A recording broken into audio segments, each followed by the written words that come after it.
Video like जरूर कर लीजिए और ऐसे वीडियो लगातार फ्री में पाने के लिए चैनल को तुरंत सब्सक्राइब कर लीजिए और बेल आइकन को जरूर टैप कर लीजिए ताकि आगे भी सारे वीडियो आपको मिलते रहे। यूट्यूब में फॉलो करते हैं तो प्लीज ये वाला फ्री टेलीग्राम चैनल जरूर ज्वाइन कर लीजिएगा। सारे नोटिफिकेशन सारे अपडेट यहीं पे आते हैं, ध्यान रखिए। नमस्कार दोस्तों, एग्जाम प्रिपरेशन के यूट्यूब चैनल पर मैं प्रियंका एक बार फिर से आप सभी का स्वागत करती हूं। तो आज का टॉपिक मैंने लिया है सर्वोच्च या फिर उच्चतम न्यायालय, सुप्रीम कोर्ट के बारे में पढ़ेंगे। इससे रिलेटेड आर्टिकल्स, जजेस, उनकी जो अर्हताएं हैं, एलिजिबिलिटी क्या है, उनका टाइम पीरियड क्या होता है और शपथ वगैरह सब कुछ इसी में कवर करेंगे। ठीक है, पहली बार विजिट किया है चैनल पर तो दोपहर 1 बजे आपको ये क्लास मिलेगी। जीएस सेक्शन आप मेरे साथ कवर कर सकते हैं। रात को 9 बजे मॉक टेस्ट भी मिलेंगे यूपीपीसीएस को टारगेट करते हुए। तो जो भी बच्चे प्रिपरेशन कर रहे हैं तो आपको रिजल्ट से भी पता चल गया होगा कि आपको अगर सिलेक्शन लेना है, कट ऑफ क्वालिफाई करना है तो एग्ज़ाम ओरिएंटेड स्टडी मटेरियल होना चाहिए। पेपर कैसा भी हो सकता है, फैक्चुअल भी पूछा जा सकता है और कॉन्सेप्चुअल, क्योंकि अभी कंफ्यूजन आरओ के पेपर को देने के बाद ये बनी हुई है कि अब पेपर कैसा होगा, वन लाइनर क्वेश्चन पूछ लिया जाएगा या फिर स्टेटमेंट वाइज जैसे पीसीएस का पेपर हुआ था वैसा आएगा। तो आप दोनों तरह के पेपर के लिए तैयार रहिए, क्योंकि आपको तो अपने बेसिक्स भी तैयार करने होते हैं और जो कॉन्सेप्ट है उनको भी बिल्ड कीजिए। इसके लिए आपको क्या करना है, आप जो पढ़ रहे हैं उसका मल्टीपल टाइम रिवीजन कीजिए, लेकिन बेसिक मत भूल जाइए, जैसे कि इंपॉर्टेंट डेट्स होती हैं। और आप जो वनडे एग्जाम में देखते हैं जैसे क्वेश्चंस पूछे जाते हैं वैसे भी प्रश्न अच्छे से प्रैक्टिस कीजिए। तो दोनों तरह के प्रश्न की अच्छे से तैयारी हो, एग्जाम ओरिएंटेड स्टडी मटेरियल हो तो आप यूपीपीसीएस का प्रैक्टिस बैच या फिर आप स्टडी मटेरियल भी ले सकते हैं और आगे जो आपका मेंस का एग्जाम है उसके लिए भी टारगेट करते हुए प्रिपरेशन कर सकते हैं। सीएस से ज्ञान सर एजुकेशन ऐप डाउनलोड करेंगे, आपको कोर्सेज मिल जाएंगे। ठीक इसी तरह अगर एसआई का एग्जाम भी क्वालिफाई करना है तो सिर्फ 99 रुपये में आप कंप्लीट तैयारी कर सकते हैं।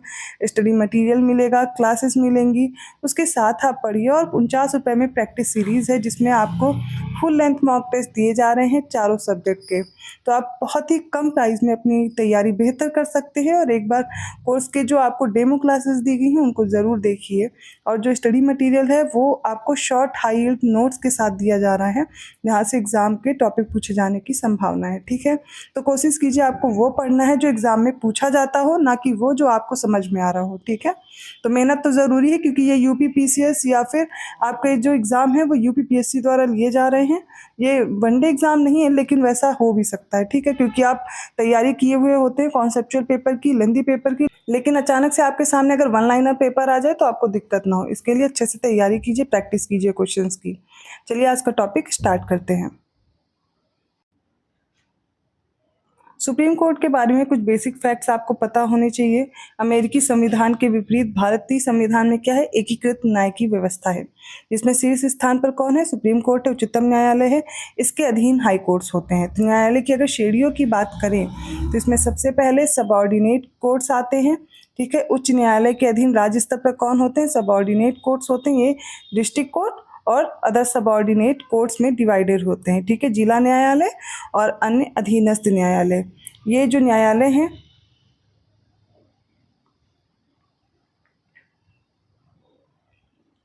सुप्रीम कोर्ट या उच्चतम न्यायालय के सबसे पहले बेसिक फैक्ट के बारे में हम लोग जानेंगे। तो अमेरिकी संविधान के विपरीत हमारे यहाँ व्यवस्था है न्याय की, जो कि भारतीय संविधान ने एकीकृत न्याय की व्यवस्था रखी है, जिसमें शीर्ष स्थान पर कौन है, सुप्रीम कोर्ट है, उसके अंडर में हाई कोर्ट्स आते हैं। और न्यायालय की श्रेणियों की बात करें तो सबसे पहले जो हाई कोर्ट्स हैं उनके अधीन राज्य स्तर के सबऑर्डिनेट कोर्ट्स आते हैं, जैसे कि ये 2 प्रकार के होते हैं, डिस्ट्रिक्ट कोर्ट्स और अदर सबऑर्डिनेट कोर्ट्स। ठीक है, और ये जो न्याय व्यवस्था है ये भारत सरकार अधिनियम 1935 से प्रभावित है और केंद्रीय और राज्य विधियों को लागू कराती है। भारत में अगर देखा जाए क्या डिफरेंस है, जो अमेरिका के संविधान में न्याय व्यवस्था दी गई है उससे अगर कंपेयर किया जाए तो भारत में एकीकृत न्यायपालिका है और सिंगल जुडिशियल सिस्टम है, एकल न्याय प्रणाली है। अमेरिका में ऐसा नहीं है, वहाँ पर ड्यूअल जुडिशरी सिस्टम है।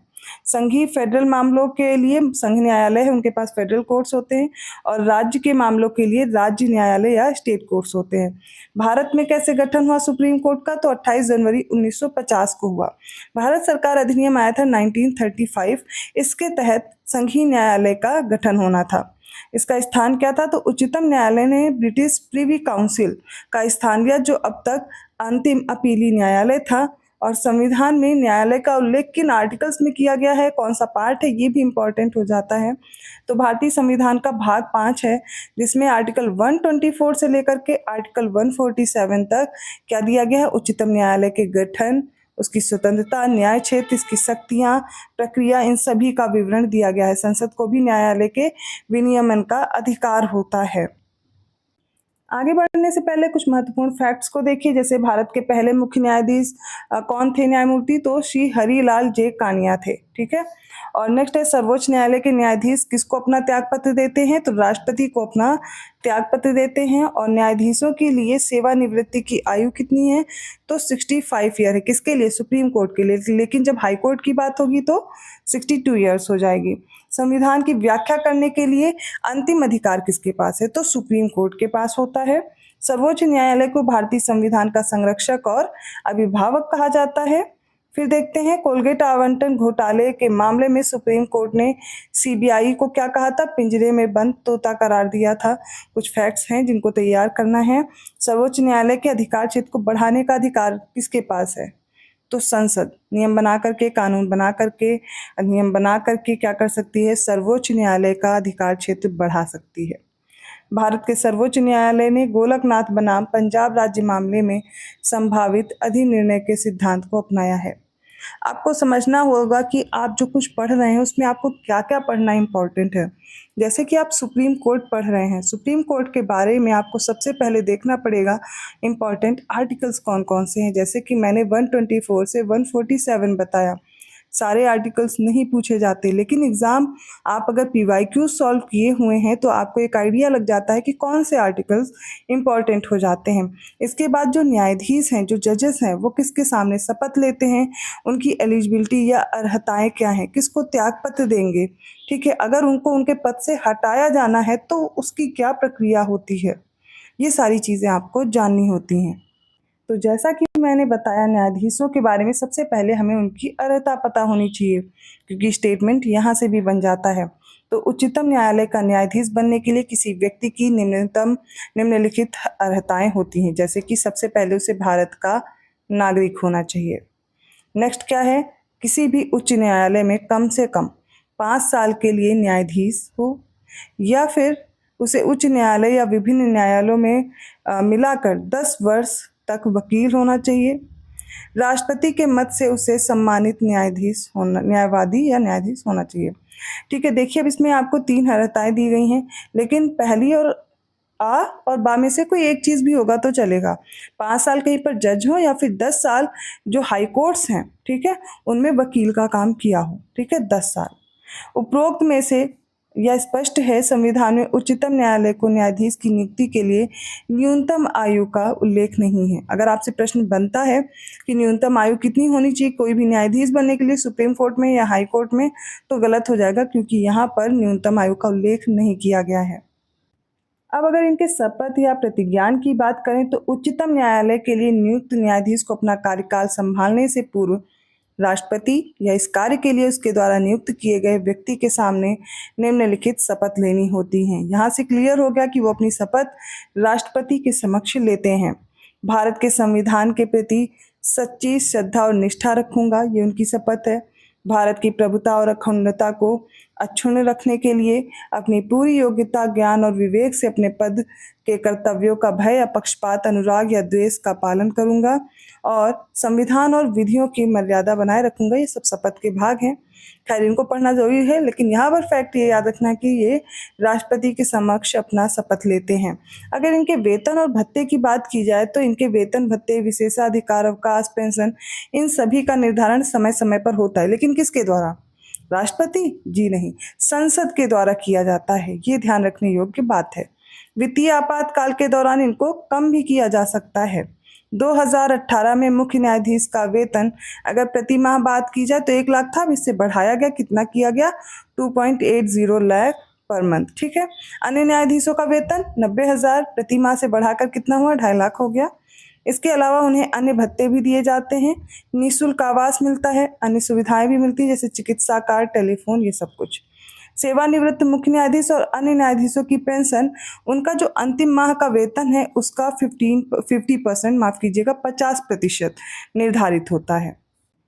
अगर इनके कार्यकाल की बात की जाए तो कार्यकाल कितना होता है, तो उच्चतम न्यायालय के न्यायाधीशों का कार्यकाल तय नहीं किया गया, लेकिन इसमें 3 नियम हैं। कौन कौन से हैं?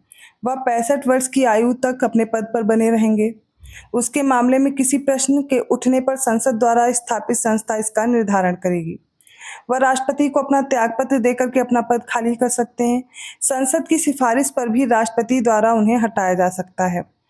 तो आपको 65 वर्ष की आयु याद रखनी है। दूसरा, वो त्यागपत्र दे सकते हैं या फिर संसद द्वारा उन्हें हटाया जाए, लेकिन हटाएगा कौन? राष्ट्रपति। किसके द्वारा? संसद की सिफारिश के द्वारा। ठीक है, ये फैक्ट बहुत इंपॉर्टेंट है कि सिफारिश संसद करेगा, हटाए किसके द्वारा जाएंगे? राष्ट्रपति के द्वारा। ठीक है, नेक्स्ट है न्यायाधीशों को हटाने की प्रक्रिया क्या है। तो राष्ट्रपति के आदेश द्वारा उच्चतम न्यायालय में न्यायाधीश को उसके पद से हटाया जा सकता है। राष्ट्रपति ऐसा तभी कर सकते हैं जब इस प्रकार हटाए जाने हेतु संसद द्वारा उसी सत्र में ऐसा संबोधन किया गया हो। इस आदेश को संसद के दोनों सदनों के विशेष बहुमत, अब यहाँ से आपसे क्या प्रश्न बन सकता है? साधारण बहुमत या विशेष बहुमत? तो याद रखिएगा, यानी सदन की कुल सदस्यता का बहुमत होना चाहिए और सदन में उपस्थित और मत देने वाले सदस्यों की संख्या का 2/3 होना चाहिए। तो इस तरीके से विशेष बहुमत से समर्थन प्राप्त होना चाहिए, तब उन्हें इस आधार पर, जैसे कि उन्होंने कोई दुर्व्यवहार या सिद्ध कदाचार होना चाहिए, तभी उन्हें हटाया जा सकता है। ठीक है, हर एक फैक्ट इंपॉर्टेंट है, हर एक जगह से प्रश्न पूछा गया है। नेक्स्ट है उच्च न्यायालय के न्यायाधीशों को स्थानांतरण की प्रक्रिया क्या होनी चाहिए इनका। तो देखिए, स्थानांतरण का प्रस्ताव सीजेआई द्वारा उद्भूत किया जाता है और इसमें उक्त न्यायाधीश की सहमति की आवश्यकता नहीं होती। न्यायाधीश के सभी प्रकार के स्थानांतरण जनहित में किए जाते हैं। मुख्य न्यायाधीश के अलावा किसी अन्य न्यायाधीश को स्थानांतरित करने के लिए सीजेआई की, मतलब चीफ जस्टिस ऑफ इंडिया की राय लेनी होती है। जैसे कि संबंधित न्यायालय का मुख्य न्यायाधीश जहां उनका स्थानांतरण किया जा रहा हो और उस न्यायालय का मुख्य न्यायाधीश जिसमें स्थानांतरण हो रहा हो, दोनों जगह से पहले तो राय ली जाती है और एक या अधिक सुप्रीम कोर्ट के न्यायाधीश, ठीक है, इसमें होते हैं लिखित रूप से व्यक्त किए गए विचारों को 5 सदस्यों के पूर्ण कोलेजियम द्वारा विचार किया जाना चाहिए। और सीजेआई सुप्रीम कोर्ट के इसमें 4 वरिष्ठतम न्यायाधीश होते हैं।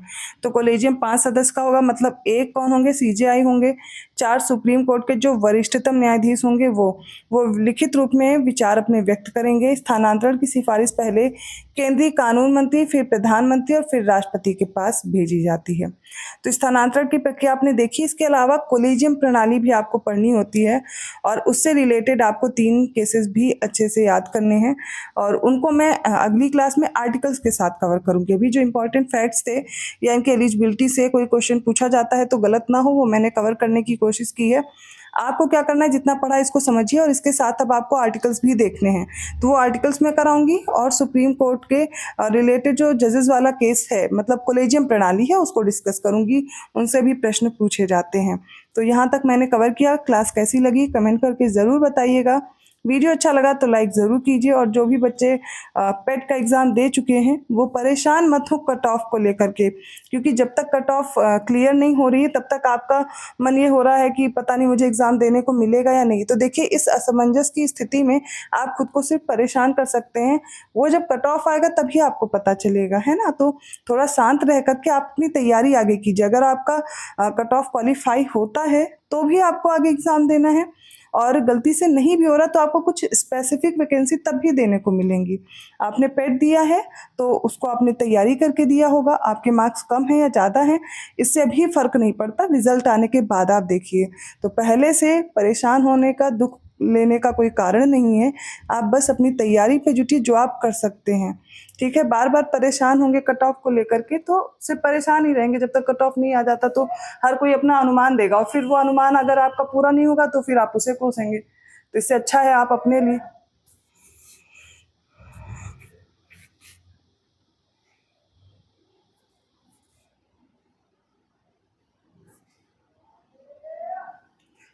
आप अपनी तैयारी बेहतर ढंग से करें जो समय मिला है, क्योंकि फिर आपको समय कम मिलेगा एग्ज़ाम्स के लिए। तो पहले से तैयार रहिए और आगे भी तो आप और भी एग्ज़ाम्स फोकस कर रहे होंगे क्योंकि आपने अगर प्रिपरेशन शुरू की है तो।